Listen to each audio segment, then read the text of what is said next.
high school graduate working in a restaurant. There's no way we'd hire someone with such low education and bottom tier status, right? What a waste of time. All right, you can leave now. The interviewer picked up my resume and pressed the shredder button. The thin sheet of paper was easily torn to pieces. Listening to the mechanical sound, I started to recall my past. My name is Kent Stevens, and I turned 26 this year. I have a younger brother who is 6 years younger than me. This year, he finally became an adult and enjoys going to college every day. Our parents died in an accident when I was in middle school. Both our parents were estranged from their relatives, and no one offered to help or take us in. My brother, who was still in elementary school at the time, clung to me and cried every day. Luckily, with our parents' insurance and inheritance, we didn't have financial troubles for our daily life. But seeing my brother like that, I made up my mind. I'm the only one my brother has now. I want him to graduate from high school and college, have a proper family one day, and never have to cry like this.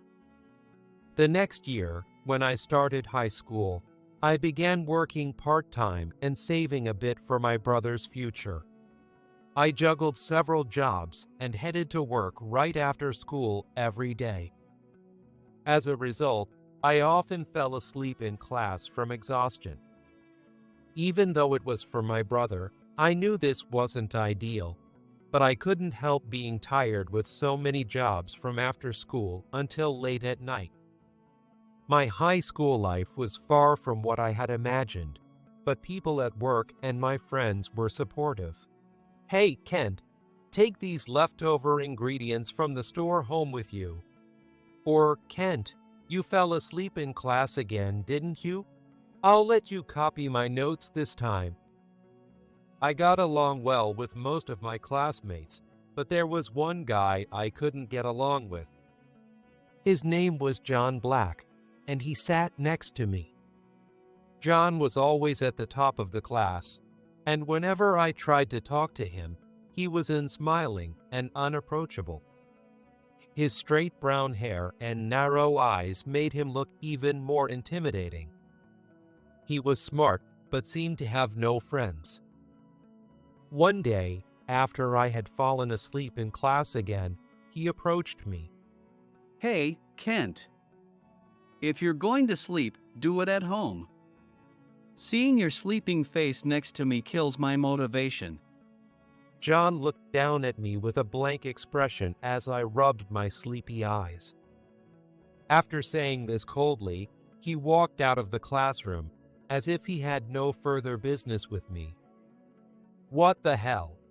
He suddenly talked to me just to say that. I grumbled to myself as I glared at John's impeccably clean uniformed back.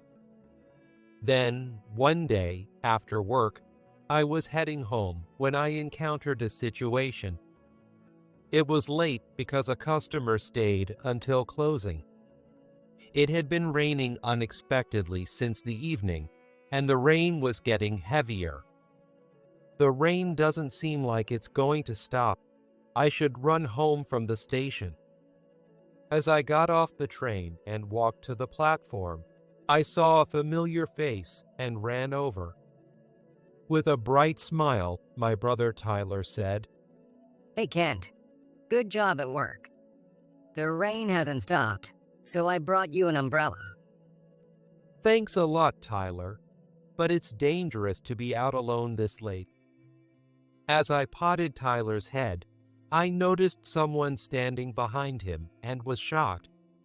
Sorry, Kent, but this guy stayed with me because he said it was dangerous to be alone. It was John. The brother you were waiting for was Kent. John looked at me, equally surprised. Even though I was taken aback, since we were heading in the same direction, John and I walked home together with Tyler between us. John had seen Tyler alone at the station while returning from his tutoring.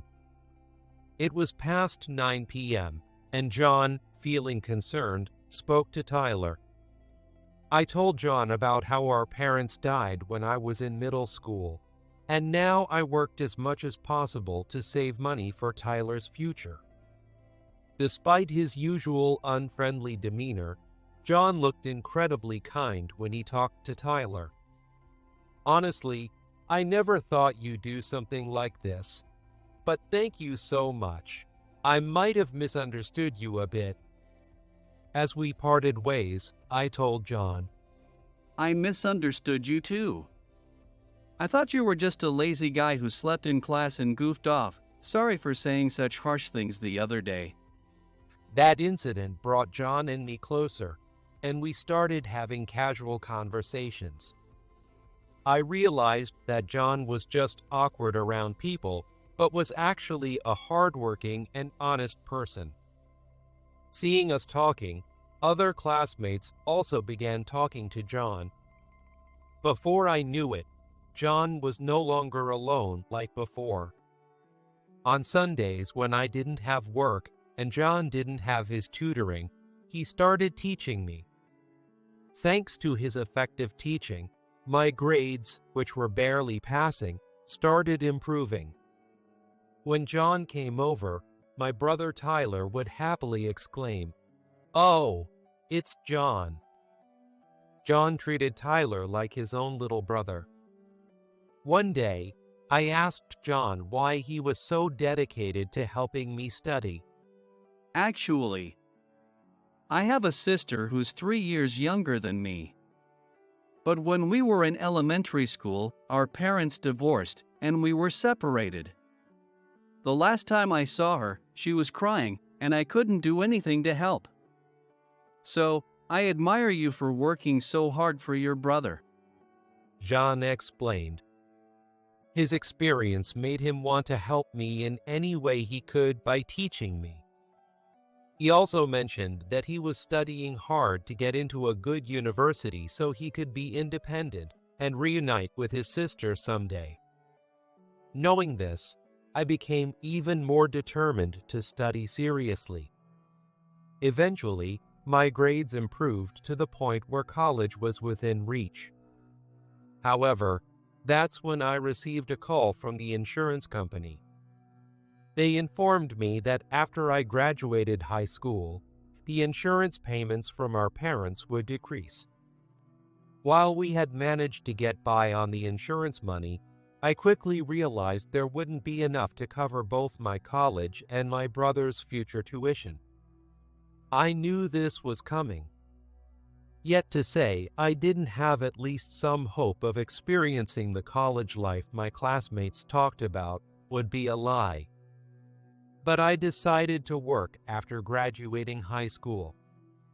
As long as Tyler could go to high school and college without any problems, that was enough for me. John, after I graduate, I'm going to work instead of going to college. I'm sorry. You've helped me so much with studying, but thank you. When it was time to discuss our future plans, I told John about my decision. No way, there are scholarship programs, and you're capable if you try. Why? John stopped mid-sentence, probably realizing my true intentions and thinking about Tyler. He looked more frustrated than I did. We graduated, and John went on to a prestigious university. I went through several job interviews, but the reality of getting a job with just a high school diploma was harsh. After many rejections, I finally got hired by a restaurant company. Though we stayed in touch occasionally, we were both busy with work and college, so we didn't see each other for a while. The pay wasn't great, but I worked hard every day. The restaurant was a casual eatery in a downtown area. I worked at one of several locations they had. My main duties included front-of-house service, managing part-time staff, ordering supplies, checking inventory, and cleaning. Most customers were office workers from nearby offices. "Welcome. Thanks for coming in. The usual set for you today?" "Oh, you've remembered my order? I'll have the usual then." "Your smile always makes my day," customers would say, which motivated me even when I was tired. Thanks to my various part-time jobs in high school, I quickly adapted to the work. And then, one day at lunchtime.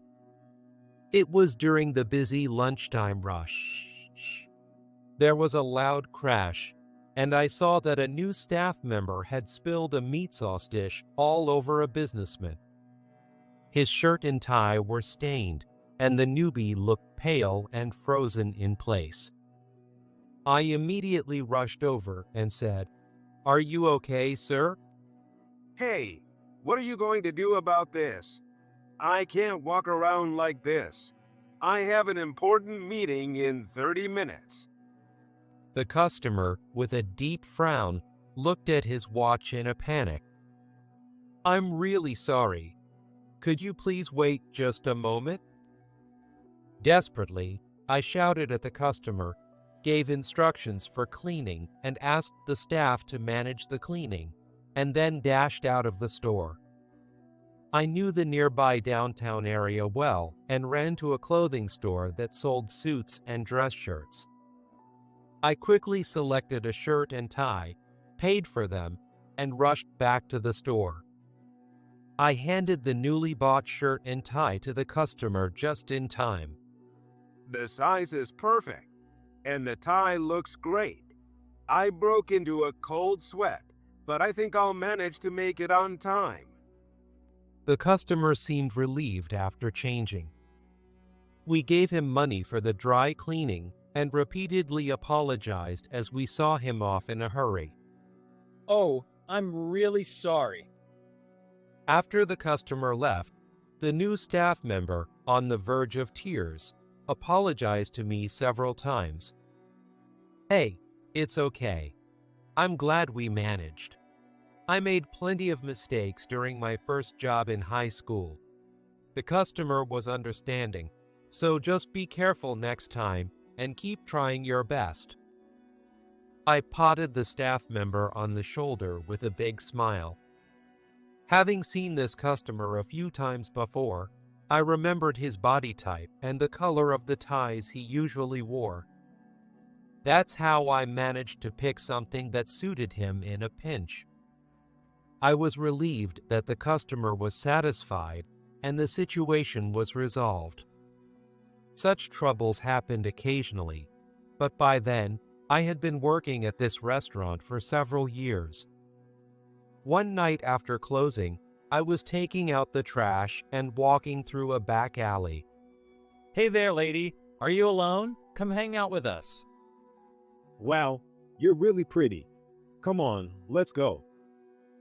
Please stop. I noticed a group of guys harassing a woman who clearly didn't want their attention. I had a feeling I recognized her, but I couldn't place it. I dropped the trash bags and found myself naturally stepping in. I removed the guy's hand from her shoulder. "Hey guys, she's not interested. You can't force someone like this." What do you want? Get lost." As one of the guys glared at me, a fist came flying at my face. I don't remember much after that, but I know I took a few hits and ended up fighting back instinctively. When I came to, I was lying on the ground. Are you all right? I saw the concerned face of the woman from earlier, and I tasted blood in my mouth. Fortunately, the woman I protected was unharmed, but I ended up with injuries that would take about 2 weeks to heal. Given my job in customer service, I had to take time off work. During that time, the woman visited me several times. Her name was Julie Smith, a woman with beautiful straight brown hair. Julie, feeling guilty, often brought homemade meals. To make her feel better, I tried to stay cheerful and crack small jokes. While I was in the hospital, I got a call from the head office of my workplace. It was to inform me of my dismissal. Even though it was self-defense, the fact that I had hit back a few times was a problem. Wearing the store's uniform during the incident was seen as damaging to the store's reputation. At first, I tried to explain that it was self-defense, but it was true that I had hit back. My explanation wasn't accepted, and I didn't want to cause more trouble for the store. During the call, I heard the person from the head office mutter, "This is why we don't hire high school grads." I clenched my phone and accepted the dismissal. Kent, how are your injuries? I'm glad your wounds healed nicely. Now you can go back to work. Julie visited me again today. Thanks, Julie. But actually, I've decided to leave my job. I'd been thinking about it for a while, and this seemed like a good time.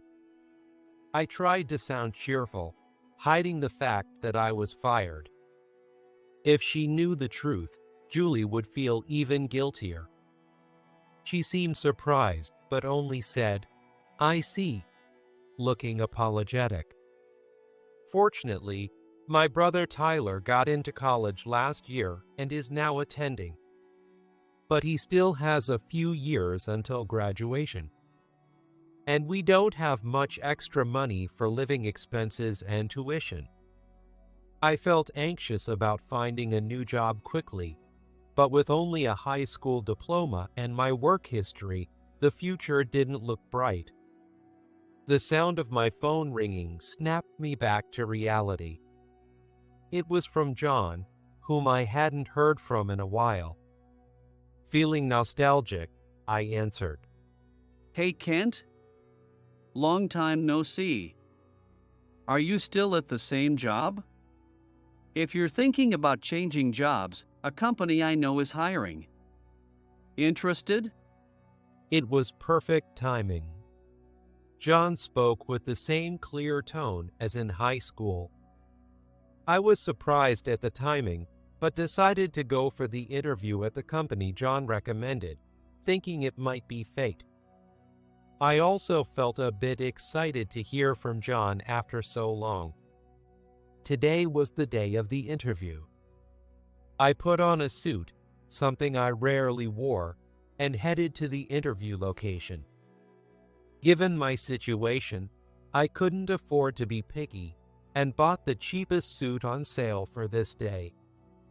I rarely wore suits, but I made sure it was wrinkle-free and my hair was neat as I headed to the interview. I arrived at the interview room a bit nervous, knocked on the door, and entered with an "Excuse me." Inside, there was one interviewer, a man named Andy.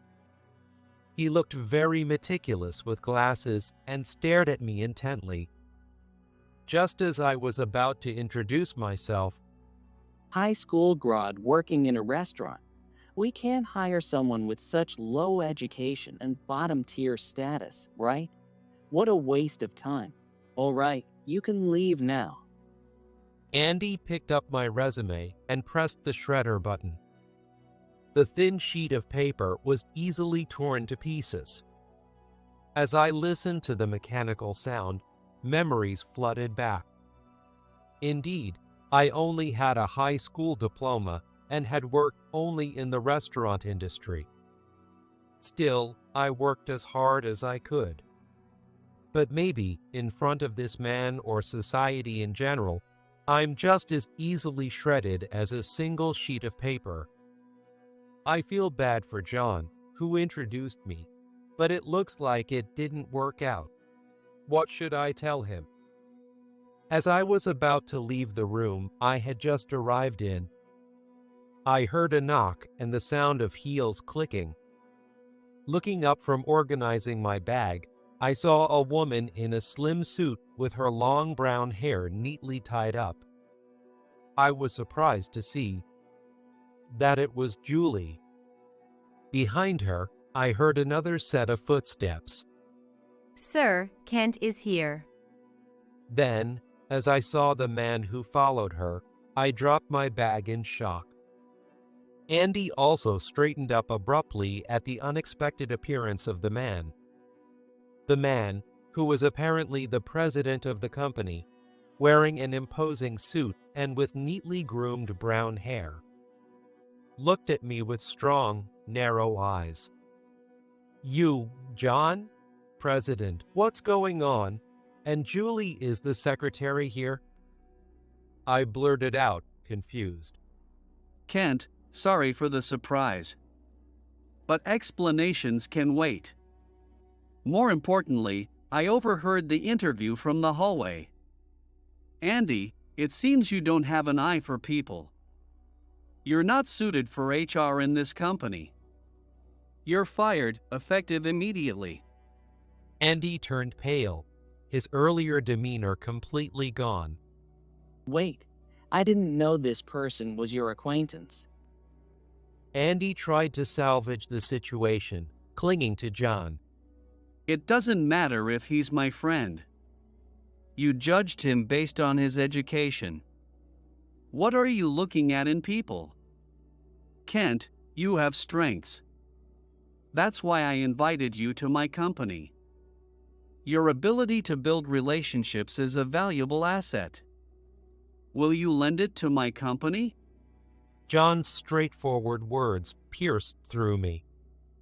Julie smiled warmly beside him. John then explained everything to me. First, John was the president of this company. He studied business in college and started his own company after graduation. Though he faced many challenges initially, his efforts paid off and the company grew. Now, John was recognized as a young and promising entrepreneur. Second, Julie was his secretary. It turned out that Julie was John's biological sister. Their parents had divorced when they were young, so their last names were different, but their straight brown hair and narrow eyes showed their sibling connection. Having become independent, as he had always said, John was able to reunite with Julie without their parents' interference. Julie then started working as his secretary. One day, Julie told John about being rescued by someone from harassment after work. When she mentioned my name, John was surprised but learned that I had left my previous job. That's why John called me for this interview. If I had explained the situation directly, you might have thought I was just pitying you. That's not it. I wanted to formally hire you as an employee. I've admired your talent since high school, and you helped me when I was always alone. Now, I feel like I can't manage everything by myself. John said with a rare, slightly embarrassed expression. Hearing his words, my heart, which had felt worthless moments ago, started to brighten. So, what's your answer? I turned to face John directly, and a big smile naturally spread across my face. A few months later, having gotten quite used to my sales job, I was running around every day meeting clients. My sales numbers were skyrocketing. John decided that firing Andy was too harsh and instead demoted him. John remained as busy as ever as a young president. Oh, Kent. I made too much lunch yesterday. If you'd like, please take this. When I greeted to Julie in the hallway, she stopped me and handed over a boxed lunch. She sometimes gives me lunch when I'm too busy to eat during my sales calls. Really? Wow, Julie, your homemade lunches are always delicious. Thank you so much. As I thanked her with a big smile, someone grabbed my shoulder firmly from behind. Hey, Kent. I acknowledge your people skills, but don't make a move on my sister. I don't want to be your brother-in-law. John glared at me with his narrow eyes. He must have just returned from an outside meeting. President, good to see you. I greeted John politely and then whispered, "You say that, but you look kind of happy about it." We laughed together just like we did in high school, making sure no other employees noticed.